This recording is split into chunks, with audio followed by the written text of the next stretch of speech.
दोस्तों आज याद करने वाले हैं वंश के क्रम, उस वंश के संस्थापक और उस वंश के अंतिम शासक कौन है। दोस्तों आप वीडियो पूरा देखना, अच्छा लगे तो वीडियो लाइक ज़रूर करना। स्टार्ट करते हैं। सबसे पहले बात करते हैं नंद वंश के बारे में। दोस्तों नंद वंश के संस्थापक थे महापद्मनंद या उग्रसेन और नंद वंश के अंतिम शासक थे घनानंद। नंद वंश के बाद में हम बात करते हैं मौर्य वंश के बारे में। तो मौर्य वंश की स्थापना करने वाले थे चंद्रगुप्त मौर्य और मौर्य वंश के अंतिम शासक थे वो थे वृहदत्त। मौर्य वंश के बाद में बात करते हैं गुप्त वंश के बारे में।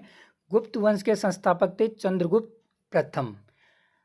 दोस्तों चंद्रगुप्त मौर्य थे मौर्य वंश के और चंद्रगुप्त प्रथम है गुप्त वंश के। गुप्त वंश के अंतिम शासक थे वो थे स्कंदगुप्त। गुप्त वंश के बाद में बात करते हैं हम शुंग वंश की।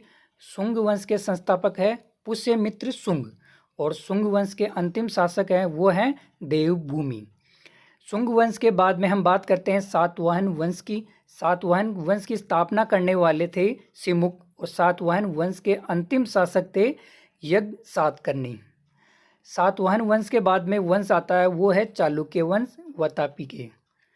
उस वंश के संस्थापक थे पुलकेशिन प्रथम और चालुक्य वंश के अंतिम शासक थे वो थे कीर्तिवर्मन चालुक्य।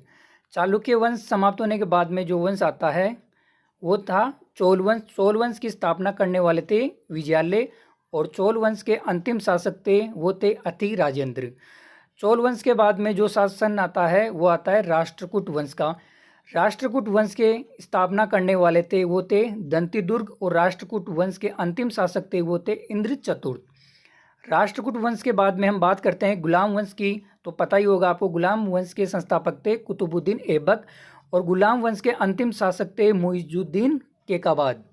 गुलाम वंश के बाद में जो नया वंश आता है वो है खिलजी वंश और खिलजी वंश की स्थापना करने वाले थे जलालुद्दीन और खिलजी वंश के अंतिम शासक थे वो थे खुसरो खान। खिलजी वंश के बाद में अब हम बात करते हैं तुगलक वंश के बारे में और तुगलक वंश की स्थापना की थी गियाजुद्दीन तुगलक ने और तुगलक वंश के जो अंतिम शासक थे वो थे फिरोज शाह तुगलक। तुगलक वंश के बाद में जो वंश आता है वो है लोधी वंश। लोधी वंश की स्थापना की थी बहलोल लोधी ने और उस लोधी वंश के अंतिम शासक थे वो थे इब्राहिम लोधी। पहले आए बहलोल लोधी, फिर सिकंदर लोधी, उसके बाद में अंतिम थे वो थे इब्राहिम लोधी। लोधी वंश समाप्त होता है, बाद में आता है गुलाम वंश मुगल वंश मुगल वंश की स्थापना करने वाले बाबर थे और मुगल वंश के जो अंतिम शासक थे वो थे बहादुर शाह द्वितीय। दोस्तों आपको वीडियो कैसी लगी कमेंट ज़रूर करना, वीडियो को लाइक करना और शेयर ज़रूर करना और अगर अभी तक आपने चैनल को सब्सक्राइब नहीं किया है तो प्लीज़ सब्सक्राइब कर लो। धन्यवाद।